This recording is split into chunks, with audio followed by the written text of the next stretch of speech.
జనసేన పార్టీలో నాగబాబు గారి పరిస్థితి చాలా గందరగోళంగా ఉంది. ఆయన ఇచ్చే స్టేట్మెంట్లు ఏమో భలే విచిత్రంగా ఉంటాయి. బాగా మాట్లాడేస్తాడు. తర్వాత మరుసటి రోజు ఒక వీడియో రిలీజ్ చేస్తాడు. కాదు అది తప్పు అయిపోయింది, అలా రాసేశారు అని వేసి మాట్లాడతాడు. రీసెంట్గా అరకు పార్లమెంటు పరిధిలోని అన్ని అసెంబ్లీ నియోజకవర్గాల్లో తమ పార్టీ పోటీ చేస్తుంది అనేసి నాగబాబు గారు చెప్పడం జరిగింది. అన్ని టీవీ ఛానల్స్ కూడా వచ్చాయి. అరకు పార్లమెంట్లో జనసేన పార్టీ నిర్మాణ సారథుల సమాచార సేకరణ కమిటీ దరఖాస్తుల స్వీకరణ కార్యక్రమం ప్రారంభమైంది. ఆ కార్యక్రమానికి నాగబాబు గారు వెళ్ళడం జరిగింది. అరకు పార్లమెంటు పరిశీలకులు నాగబాబు గారు ఆయన నేతృత్వంలోని 28 మంది సభ్యుల బృందం అరకులోని ఒక రిసార్ట్లో జనసేన పార్టీ నాయకుల నుంచి దరఖాస్తులు స్వీకరించారు. ఈ సందర్భంగా మీడియాతో ఆయన మాట్లాడుతూ, రానున్న స్థానిక సంస్థల ఎన్నికలతో పాటు తమ పార్టీ పోటీ చేయడానికి ప్రాధాన్యం ఇస్తుంది. ఇందులో భాగంగా అరకు పార్లమెంట్ పరిధిలోని అన్ని అసెంబ్లీ నియోజకవర్గాల్లో జనసేన పార్టీ పోటీ చేయడానికి చూస్తుంది అని వేసి మాట్లాడడం జరిగింది.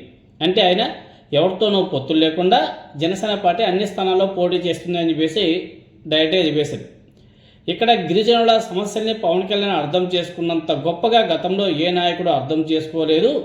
పవన్ కళ్యాణ్ బాధ్యత వహిస్తున్నటువంటి పంచాయతీరాజ్ శాఖ ద్వారా గిరిజన ప్రాంతాల్లో ఎన్నో అభివృద్ధి పనులు కూడా పవన్ కళ్యాణ్ గారు చేశారు. సో గిరిజన ప్రాంతాల్లో వైఎస్ఆర్ కాంగ్రెస్ పార్టీ చాలా బలంగా ఉంది.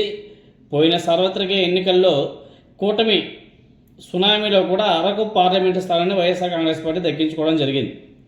అటవీ ప్రాంతంలో బలపడేందుకు తెలుగుదేశం పార్టీ ఎంత ప్రయత్నిస్తున్నప్పటికీ బాగా వేయలేకపోతుంది అక్కడ. దీంతోనే ఇలా పవన్ కళ్యాణ్ ద్వారా అక్కడ ఓట్ బ్యాంక్ని చీల్చాలనికి ప్రయత్నం కూడా మొదలైపోయాయి. సో అటవీ ప్రాంతాల్లో రాజకీయంగా బలపడాలనేసి అనుకోవడం అంటే వైఎస్ఆర్ కాంగ్రెస్ పార్టీని దెబ్బకొట్టే వ్యూహరచన జనసేన పార్టీ చేస్తుంది అనేసి అర్థం చేసుకోవాలి. సో ఈ కోణంలోనే అరకు పార్లమెంట్ పరిధిలో తాము పోటీ చేస్తామన్న నాగబాబు గారి వ్యాఖ్యల్ని ఏ విధంగా చూడాలి అంటే కూటమిలో పొత్తులో భాగంగా ఉండి కూడా 15 సంవత్సరాలు మేము కలిసే ఉంటామని చెప్పేసి చెప్పినా కూడా అరకులో మాత్రం జనసేన పార్టీ అన్ని స్థానాల్లో పోటీ చేస్తుందని చెప్పేసి నాగబాబు గారు ఏ విధంగా మాట్లాడాడు, ఏ ఉద్దేశంతో మాట్లాడాడు? తర్వాత ఈరోజు లేకపోతే నాగబాబు గారికి చంద్రబాబు నాయుడు గారు మంత్రి పదవి అనౌన్స్ చేసి 1.5 సంవత్సరం అయిపోయింది కదా, ఆ కడుపు మంటతో ఏమన్నా సరే మళ్ళీ ఇలా మాట్లాడా?